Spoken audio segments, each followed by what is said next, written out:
Friday. I thought we were supposed to get some rain, but it doesn't look like it's happened just yet. But I'm still hopeful. We still need it out here in Southern California. Okay, so today I wanted to talk about soul transformation. I actually made a video, I don't know if it was last week or sometime earlier in the week. I'm not sure.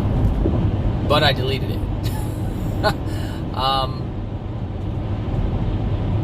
But I wanted to come back to it. I wanted to revisit it because it's interesting, because I've been making these videos for a while, and the things that I've been sharing have been, I don't know how to explain this. I don't know if I can explain it clearly. But the information that I've been sharing has been mainly intellectual. Processes that I know work because I've tried it here and there. But an actual, well, I can say this.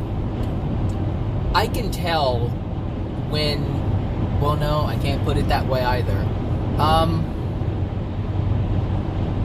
The transformation of the soul is very gradual. And you notice it, but you don't notice it.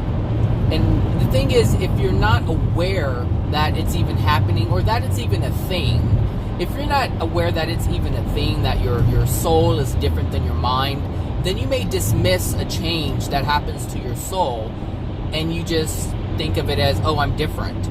But there is a way to find out, to tell if something has really changed within you, or it's just intellectual. And it's interesting. That's what I wanted to talk about, is how to identify it, because I wasn't able to, well, I don't want to say I wasn't able, but I didn't recognize what was happening as it was happening, as happens with most things in our lives. We don't really understand or recognize that something is happening until after it's already done. But you know, I've been putting these practices into, or putting these principles into practice, and I've noticed a change, a shift in myself, but I wasn't sure what it was. I just knew that I was different, and I was liking it. But last weekend, I think it was last weekend, something had happened where I had released a lot of emotion, and I wasn't even focusing on releasing any emotions. That wasn't my goal. I was just accepting a truth at that during the weekend. In a moment, I was accepting a truth, and as I was accepting that truth, like truly feeling like this is actually what is, and this is actually happening, all of a sudden, like, I got all emotional, and I was like, whoa, like, what's going on, you know? Because I haven't experienced anything like that. Now, I've tried to focus on emotions, like the negative, bad, sad, painful emotions, and tried to release those. And I actually found it quite difficult to access, because, like I've said before in my videos, I've been trained to shut down my emotions. And not only have I been trained to shut down, or taught to shut down my emotions, I've decided to do that on my own, because I recognized growing up that if I don't engage in the emotions, and the pain isn't there. You know, it's like, you just, if you don't show your emotions, or show that someone hurts you, because it seems like when people hurt you, they take pride in that, and it's like they see what your vulnerability is, and they exploit it. They know what buttons to push. They know what to say to trigger you, to cause pain within you. And that's one of the biggest reasons why I shut down my own feelings willingly, because I knew that people are not the kindest beings. They're just not. And it's back then I didn't understand why. I just knew that people were cruel, they were mean, they were awful. That's all I knew growing up. But now I understand why we are mean, cruel, and awful. But anyway, so yeah, it was difficult to access those emotions. Hold on, I need to turn on some air in here. It was difficult to access those painful emotions because I've suppressed them. And that's what we do. We don't want to feel the pain, so we suppress them. And what I mean by suppression, if some of you don't use that word, you just push it aside. You forget about it. You think, oh, no big deal, and you just keep going. You just don't pay it any mind whatsoever. You make excuses and justifications as to why not to focus on it. You can say, oh, well, they're an a-hole, or she's a bitch, whatever. And it's like, we say these things to discard the pain that we felt by the person who made us feel that way. And so if we think nothing of them, then we think nothing of the pain. And that's generally what most people do. They just think, oh, well, she's troubled, or he's troubled, and whatever, and she has problems and he has problems, and don't pay any mind to what they say or do or how they make you feel. It's irrelevant. And so we do this, but the main reason why we're doing it isn't to discard them, it's to discard the pain that we're feeling. So we associate the pain with the person, and so that's generally what we do. So this past, I don't know if it was this past, I think it was this past weekend. I think it was this past weekend. Yeah, because it was a holiday weekend. I had just accepted a truth. Something that I had believed something for the majority of my life, and it wasn't true. But as I was holding on to this this untruth, it caused pain. And so as I accepted the truth, the untruth was already releasing. That's where the tears were coming from. It was the releasing of the emotional pain that I was holding in within my soul, the belief that I was holding, because that belief caused pain. And the reason why that belief causes pain is because it's not true. The truth doesn't cause pain, only the untruth causes pain. Which is why we suffer, because if we have any suffering whatsoever, it's only because we are holding on to something that's not true. Meaning we are holding a belief that is not true. So let me explain this a little bit more. As a soul, we are created perfectly. There is nothing wrong with the soul. It is not flawed in any way. God has made our soul in perfection because God is perfect. So He passes that on to us. So the things that God creates is perfect because God is perfect. God doesn't know how to create anything else but perfection, because that's what God is, perfection. So as we are perfect souls, sorry about that, I had to pause it for a while. So as we, we're perfect souls, and what happens is when we accept, so we're perfect, so there's nothing wrong with us. So that means that we are true, 100% truth, 100% love to its highest perfection for man, for the soul, not divine. To separate those things. We're perfect for the soul as a creation, or how would I word that?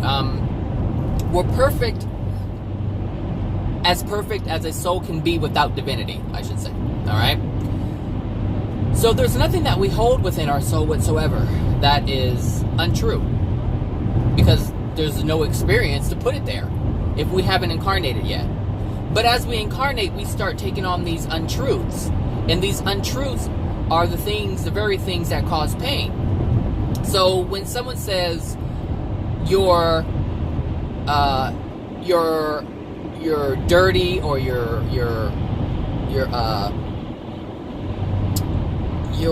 old, or you're ugly, or whatever, you're a bitch, or you're an asshole, it doesn't matter what it is, anything that causes pain,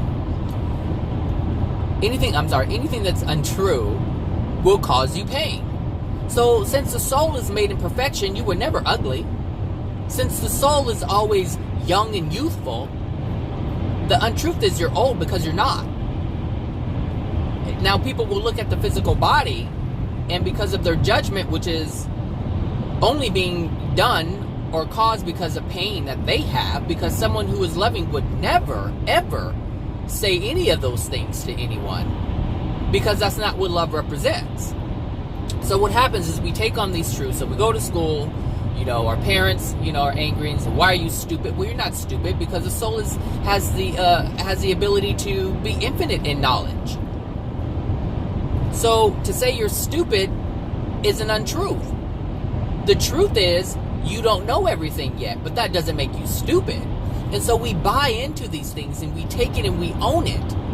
And it's because we're owning that belief that has been presented to us. It's going to cause pain. That's where pain comes from. Accepting something that isn't true. So why are people all jacked up? Because we have accepted something that isn't true on many levels, about many subjects. And so it will cause pain. If you held truth, you wouldn't be in any pain. If I held truth 100%, I wouldn't be in pain. The same thing with you. So as a child, you can picture a child,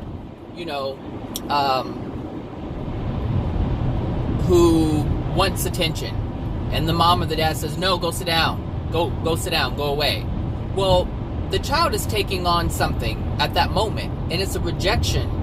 It's not loving. So they're receiving an unloving experience. They're not receiving the love that they're desiring in that moment. And so because this universe is about love, because our soul has been created to only hold love, anytime we experience anything that is unloving, it's going to cause pain. And this is why we argue with people, because we're all in pain. But we don't see it that way, because pain has been part of our existence for I don't know how many thousands of years. It's normal. And this is, it's you go to a psychologist or a psychiatrist or a therapist, and they'll say, it's just part of human nature, to get angry. We just have to manage that anger. But nobody knows where it comes from. I'm telling you where it comes from. This is where it comes from. You can fix. You don't need a therapist to fix your problems. You don't need a psychiatrist or psychologist to fix you, because the bottom line is they cannot fix you. And if you knew who those people were, you would know they're just as broken and in pain as you are. So they can't fix you. They can help you manage the things that are in your life, meaning they can give you techniques and tools to not focus on those things. But the bottom line is those things are still there. The only time a therapist, psychologist, psychiatrist can help you is if they assist you in engaging with releasing the emotion, releasing the pain. That is the only thing. But if you're going just to talk and get tools to manage the pain, that's what a pill is for. So as you manage a pain, an emotional pain, that's no different than a doctor giving you an aspirin or a Tylenol or whatever. It's the same thing. It's not curing the pain. It's not taking it away. It's just helping you not to feel it anymore. But it's still there. And as soon as the medication wears off, as soon as the tools don't work anymore, you're going to start feeling it again. Well, that's great business for the therapist. It's great business for the doctors. But it's not too good for you, because you're the one who's suffering. So the only way to stop the suffering is to release the emotions. The emotions are the root of everything in your life, both positive and negative. They are the root of your experience. The root of your experience. So if you have an experience that is negative and it's not providing any joy, you need to pluck that thing out by the root. You can't just cut the grass. That St. Augustine grass, oh my gosh, that's what it's like. You pull it up and it's still in the ground, and so it keeps going, and then bad emotions are just like that. The St. Augustine grass. If you don't know what I'm talking about, Google that stuff. Look it up on YouTube and you'll see that it is almost impossible to get rid of that stuff. You have to take, I think it's called the rhizome or something. There's a little, you can take the root out, but if that rhizome is still left in the ground, it's going to sprout more grass, more root. And it's going to continue to grow. I had it in my yard. Oh my gosh. When I first bought the house, oh my gosh. I was pulling and pulling and pulling. I'm like, this stuff, it just keeps going. You just can't get rid of it. But there's only one way to get rid of it. And you have to get rid of all of it. All traces of it. You have to get rid of it. So, it's the same thing with negative emotions, painful emotions. It strangles out the good ones. Like if you have St. Augustine grass and you have some flowers growing, it's going to strangle any plant around. It's going to strangle all the flowers, all the things that you plant to beautify your yard. It's the same thing with your life. It's what these New Agers are doing. I know I keep saying it, but they are great at. I mean, they're a great example as to what's going on. They are planting flowers in a yard that is filled with St. Augustine grass. That's what's happening.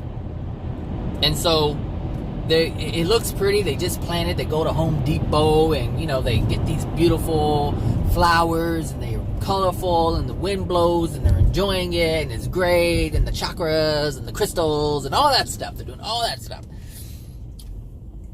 And then the St. Augustine comes creeping up and starts strangling it. And this is why people get angry. This is why the New Agers get angry. Because they're trying to create something in an environment that is riddled with pain. You can't do that. Because the pain's still there. And it's strong. And it takes a great deal. It doesn't want to go. You don't want to rip it out. Because you feel it's a lot of work. But it's only a lot of work because you don't know exactly what to do to get rid of it. You keep cutting the grass, you pull up a root, you're like, okay, I did it, I pulled it up. No. The root is like the if I really encourage you to look up this grass because this grass is crazy. It's like, okay, we see the little problems, the little law of attraction experiences. That's the grass. This is the part you see. And then you try to process emotion and you pull up a root and you think, yeah, I got it. But because that rhizome is still in the ground, it grows again. And it presents itself again and again and again and again. And so when you pull up these roots, that's what this is what happens when you go to a psychologist or therapist or whatever. It seems like you're getting to the root of the problem, but that rhizome is still there. It's in the soul. And this is the same thing with energy healing or a doctor cutting out or shrinking cancer in the body, whether it's the spirit body or the physical body. It's the root. They look like, okay, we got the root, but they don't understand that the rhizome is within the soul. And they don't have access to the soul. And the only way to access the soul is through emotion. That's it. That's the only way to access the soul. Spirits in the spirit world, they can see these cords from, in the spirit world, they can see the cord from your physical body to your spirit body. And they call it the silver cord. And then there's another cord from the spirit body to the soul. But the thing is, they see the cord, but they can't see what's attached to the cord. They can't see the soul. So they don't know it's there. And so most people don't even know. They think their spirit body is the soul. But they see this cord and they don't know what it's attached to. They're like, where does it lead? Because it leads somewhere, but they could never find it. They're not in a place. You have to be in a specific dimension in order to see the soul. And they can't in the dimensions that they're in. For the most part, a lot of these souls are in the lower dimensions, 6 and below. I mean, there's some celestial spirits, but not even all celestial spirits are able to see the soul. So if you're in the 8th, 9th, 10th, 11th, 12th, 13th, 14th, 15th, 16th, 17th dimension, 18th, 19th dimension, they still can't see the soul. You have to be in a very high place, a very high condition of love in order to see the soul. Meaning you have to be in an extremely high place within the dimension in order to see God's true creation, in order to see your true self. Hello. It's a privilege to see that. So understand that this is what happens with the emotions. And so because I was releasing some of these untruths which were causing pain, because it's, you know, when you have a belief, it's like all right, so it's like this. It's kind of like you're born, of course you have a mom and a dad, and your mom and dad, it just didn't work out, and so they split up. But mom left and took you, and dad didn't know where you were. And then, so this entire time you were believing that dad didn't love you, and mom said, nope, dad didn't want you, so, you know, it's just us. And I'm not saying that happened with me, because I know the story seems a little similar, but I don't believe that happened with me. So, but I do know that my mother took me, so it's just like that. But the child believing that the father never loved them because the father was never there. And so this, even a mother doesn't even have to say that the father didn't love the child. The child can come to that conclusion on their own. It's a belief that they have.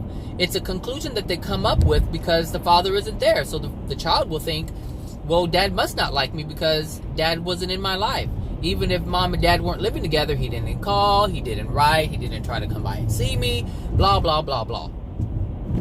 So if that's happening, then that child will have a belief. And so there will be a pain attached to that belief. There will be pain of the father, or feeling the father did not love the child. But as soon as the father and the child meet, and it's explained why he wasn't in the life of the child, then the truth is accepted. If the child accepts that as truth, it will cry. And the reason why that child is going to cry, because it's releasing the belief that it had before of not being loved by the dad. As the child accepts the truth of my dad loves me, the untruth is automatically released. And that, right there in that moment, is a transformation of the soul. The contents of the soul have shifted. So what was once held in the soul as pain is now released. And so now you have more love within the soul and less unloving, painful emotions within the soul. Does that make sense? So that is what a soul transformation is.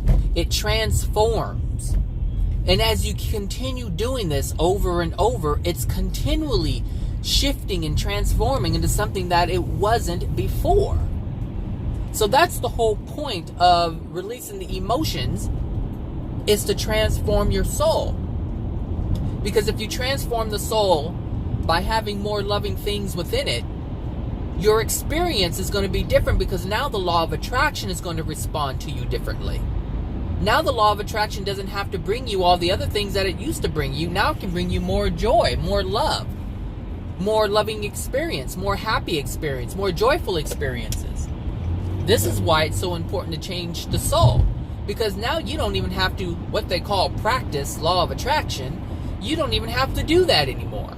So you don't have to sit there and focus on all the good things, because you already know the things that you want to experience. And since those things aren't in there to prevent you from having it, the law of attraction just brings it to your door like Amazon. Boom, right there. Instant delivery. You don't have to sit on a focus. You don't have to use a focus book. You don't have to use a focus wheel. You don't have to use focus cards. You don't have to sit Indian style and meditate. You don't have to do any of these things. You don't have to wave chakras around. You don't have to shuffle rocks around. You don't have to do any of these things. You don't have to chant. You don't have to say mantras. You don't have to do affirmations. You don't have to do any of these things. Because it's already in your soul. If you desire it, boom, you get it. That's how the law of attraction works. It's responding to your soul. What people are doing with practicing law of attraction, or what they call practicing law of attraction, is they're forcing it. They're trying to create it. And the reason why they're trying to create it is because they don't have it. And the reason why they don't have it is because their soul isn't in alignment with it. Do you see what I'm saying? This is why I don't promote and support this practicing of law of attraction, because it's an illusion. It's a temporary fix, and there needs to be a long-term solution. And there is a long-term solution. Release the emotions that are preventing your desires from coming to you. That's what needs to be done. That is the only way. See, and this is the thing. This is how you, by transforming your soul, this is how you live a peaceful life. This is how you have a life of rest and peace. Meaning you're just going to sit back and enjoy all the things that you desire if you release those emotions. Because you don't have to work. Understand what we're doing. Like right now, I'm on my way to work. I have to use a great deal of energy and do a whole bunch of things just to get to work, just to get some money to do some of the things that I want to do. But I'm using my will to do it. I'm pushing stuff around to get it. And people who practice law of attraction don't get this. They don't get it. They focus on that they're able to focus on something and it's going to come.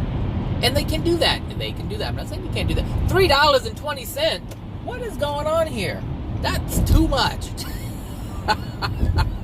It was $2.55.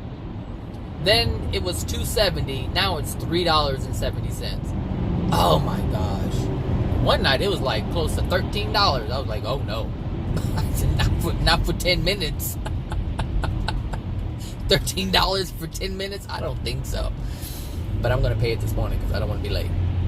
So, and this is the thing, you know, like here I am on my way to work. If I don't get on this fast track thing and pay this money to move faster, then I'm going to end up suffering. So I have to have money in order to have my desires met. And my desire is to be at work on time. And this is what I'm talking about.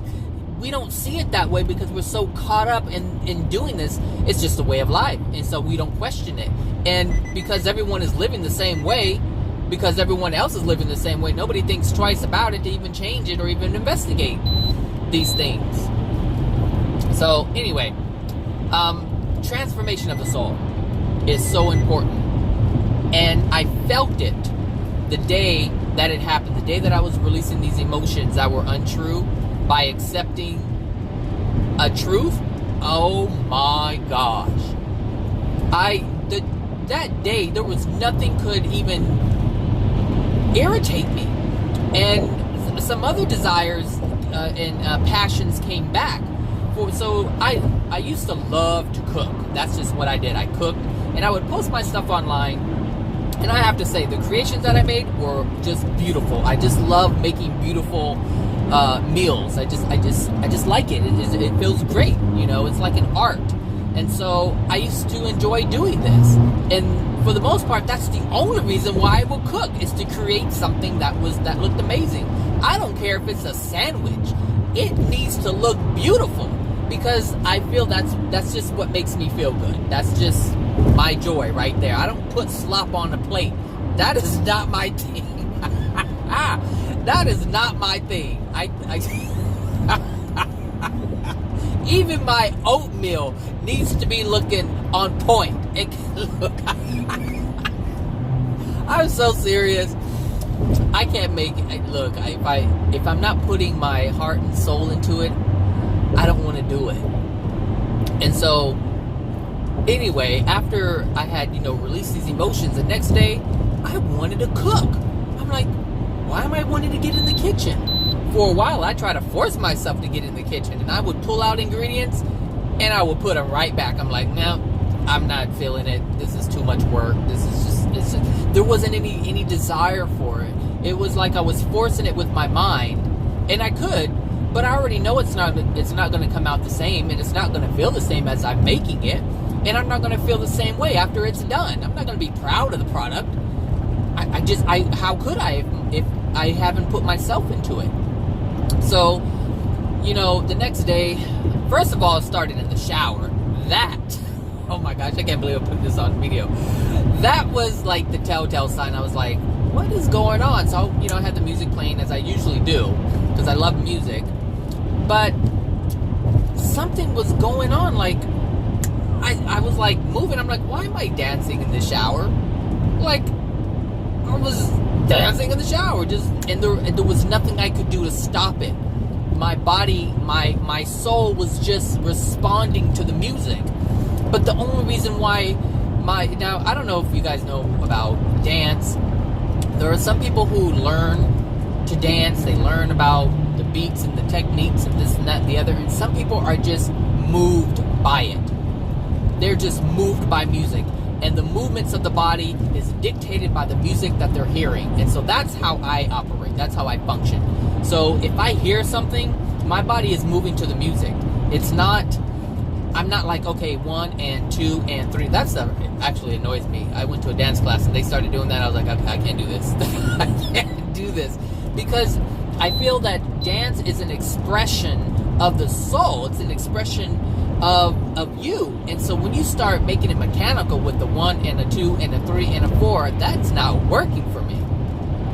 But I understand, you have to do this when you have a routine, you have others who are doing the same dance, blah blah blah blah blah. I understand that. But anyway, so I was moving, and I couldn't, I was like kind of shocked because I haven't done that in so long. Like, I've listened to music, and you snap your fingers or whatever, but I wasn't like at one with the music. And so when I was in the shower, I was like at one with the music, and I was like, what is going on?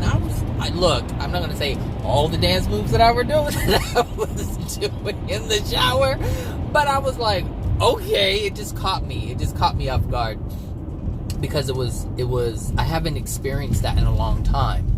And because I haven't experienced it in a long time, it stood out. And so that was when I first recognized it. I was like, there's something different. And I was like, what's going on? And automatically, the day before came to mind. I was like, I was understanding that was a soul transformation that had taken place. And because my soul had transformed, it was now responding differently. So whatever was suppressing it, whatever was clogging it up and mucking up the energy that was flowing, I released that block. And so now there was more energy flowing, and the soul felt itself more, which means I felt myself more, which means I responded to things differently than I had previously. And so this, excuse me, this soul transformation is huge, and it's real. It's a real thing, which is why I'm making this video. It's not, I hear, AJ, aka Jesus, talk about it.